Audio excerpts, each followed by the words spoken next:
저 위에 상악동까지 뻥 뚫려 있는 거지. 그러면은 콧물이 여기로 나와요.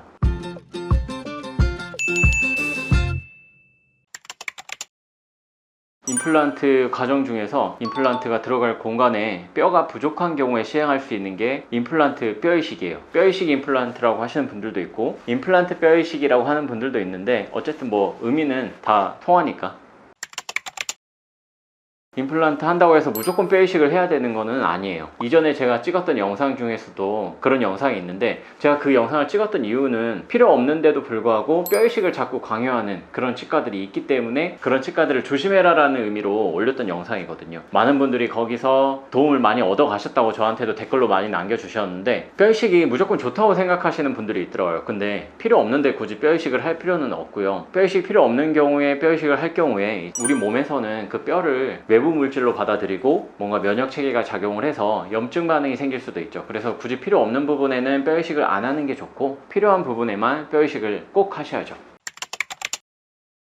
환자들이 사실 알기는 되게 어려운데 제가 전에 영상에서 보여드렸듯이 임플란트는 최소 직경이 최소 3.0에서 길이는 최소 6mm까지 나옵니다. 그래서 3에서 6mm까지의 폭과 길이가 충분히 보장된 뼈를 가지신 분들이라면 그래도 뼈이식 없이 어떻게 한번 시도는 해볼 수 있겠다라는 생각을 하실 수가 있는데요. 이 정도는 사실 엑스레이를 통해서도 충분히 확인을 할 수가 있어요. 엑스레이 보시면 하얀 부분은 뼈고 까만 부분은 비어있는 공간이에요. 근데 임플란트가 들어갈 공간이라고 원장님께서 설명을 해 주시잖아요. 근데 이 부분에 뭐 몇 밀리인지 여기서부터 여기까지 몇 밀리고 폭은 몇 밀리인지 이런 부분을 설명을 해 주는데 엑스레이보다 더 정확한 건 CT죠. 3차원적으로 볼 수 있는 게 CT거든요. 그래서 CT를 보면은 거의 100% 확실하게 뼈이식이 필요할지 필요 없는지 알 수가 있어요. 뼈이식이 필요한데 뼈이식을 안 하겠다고 하면은 뼈이식 안 하고 임플란트를 할 수 있는데 임플란트가 실패할 확률이 높아져요. 왜냐면 임플란트 이 픽스처라고 하는데 이 나사 자체가 외부에 노출이 되면은 당연히 이 임플란트 주변으로 세균들이 계속 모여들면서 픽스처에 다 달라붙거든요. 치아에 치석이 생기듯이 임플란트 주변에 치석이 다 달라붙어서 결국엔 염증이 생기고 임플란트를 뽑게 될 거예요. 그래서 그런 부분들을 방지하려고 임플란트 주변의 볼륨을 부피를 좀 증가시켜 주는 게 뼈이식인데 무작정 그거 싫다고 하면은 실패해도 괜찮다 다음에 또 신겠다 이렇게 마음먹는 분이라면 그렇게 하셔도 되는데 그게 사실 의료인으로서 옳은 방법은 아니죠. 뼈이식 자체도 뼈 자체도 굉장히 비싸요. 뭐 한 회사에서만 나오는 게 아니라 여러 가지 회사에서 여러 제품으로 나오기 때문에 제품별로 차이가 엄청나게 존재하거든요. 그래서 뼈도 저번 영상에서처럼 합성골 그리고 이종골, 동종골 이런 식으로 분류가 돼요. 일반적으로 합성골은 합성적으로 만든 거고 이종골은 소나 돼지의 뼈를 이용하는 거고 동종골은 다른 사람의 뼈를 이용하는 거죠. 다 각각의 장단점이 있기 때문에 어떤 뼈가 반드시 좋다 이런 거는 없지만 동종골이 반드시 필요한 데도 있고요. 동종골은 아니고 뭐 이종골 정도만 돼도 충분하다 이런 위치도 있습니다. 그래서 이런 판단 자체는 치과 의사가 할 수 있을 텐데 뼈 종류도 다양하고 그 뼈의 함량도 다 다르거든요. 그래서 비용도 다 천차만별이에요. 뼈 한 통만 해서 막 100만 원 하는 뼈도 있고 아니면 싼 건 뼈 한 통만 해서 5만 원 하는 뼈도 있고 진짜 천차만별이죠. 동종골이 가격이 더 비싼 거는 맞아요. 근데 동종골이라고 해서 더 안전한 건 아니고 동종골이 반드시 필요한 부위들이 있어요. 예를 들어서 사람이 치아가 빠진 지 시간이 오래 지나면 잇몸이 삼각형으로 변해요. 삼각형으로 변한다는 게 뭐냐면 빠진 부위를 손가락으로 한번 이렇게 만져보시면은 잇몸이 날카로워지는 그런 분들이 있을 거예요. 보통 잇몸이 이렇게 둥글둥글하게 생겼는데 치아가 빠진 지 오래된 분들은 이렇게 생겼어요. 이렇게 삼각형으로 된 다음에 점점 좁아지거든요. 임플란트가 들어갈 공간이 점점 없어지는 거죠.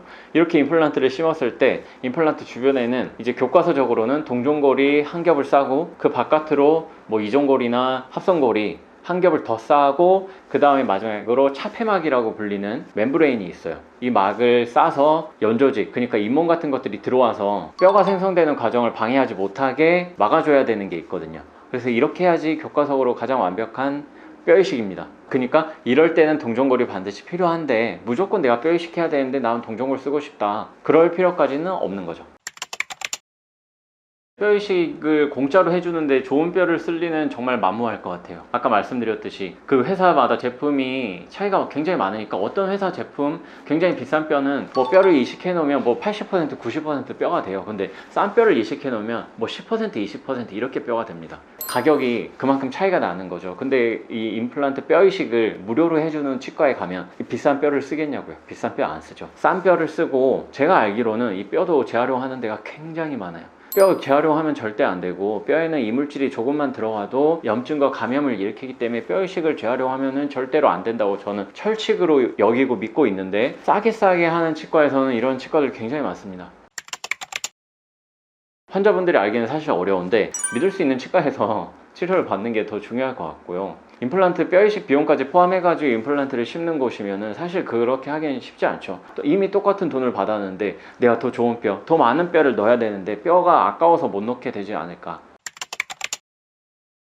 당일에도 뼈 이식은 가능하죠. 당연히 임플란트를 심으면서 뼈를 같이 둘러싸면 되기 때문에 임플란트 뼈 이식도 가능합니다. 뼈 이식을 진짜 완벽하게 하려면 저는 차폐막이라고 아까 말씀드렸죠. 차폐막을 반드시 해야지 뼈 이식이 완벽해지거든요. 이 차폐막도 막 2~30만 원 해요, 사는데. 근데 어떻게 그것까지 다 해가지고 하는 치과들 있잖아요. 그거는 말이 안 되는 것 같아요. 근데 저는 이제 그런 치과들이 나쁘다는 뜻은 절대 아니고, 자유시장 경제에서 이제 저렴한 치과도 있을 거고 당연히 비싼 치과도 당연히 있을 거예요. 저렴하게 하는 데는 저렴하게 하는 본인들만의 그런 노하우가 있을 거고, 비싸게 하는 데는 비싸게 받아야 되는 본인들만의 이유가 있을 것 같아요. 다 일장일단이 있다고 생각하기 때문에 어디가 좋고 어디가 나쁘다 이렇게는 볼 수가 없을 것 같아요. 단지 환자분들이 필요에 의해서 내가 좀 더 건강에 신경을 쓰고 있고, 나는 평생 갈 치아에, 그리고 내가 죽어서도 가져갈 임플란트에 이 정도는 내가 지불을 하고 싶다 그러면 조금 더 비싼 데 가서 하시는 거고, 나는 그런 거는 괜찮고 어떻게든 씹을 수만 있게 해주면 될 것 같다 라고 하면은 조금 더 저렴한 데 가서 하셔도 괜찮고 그럴 것 같습니다.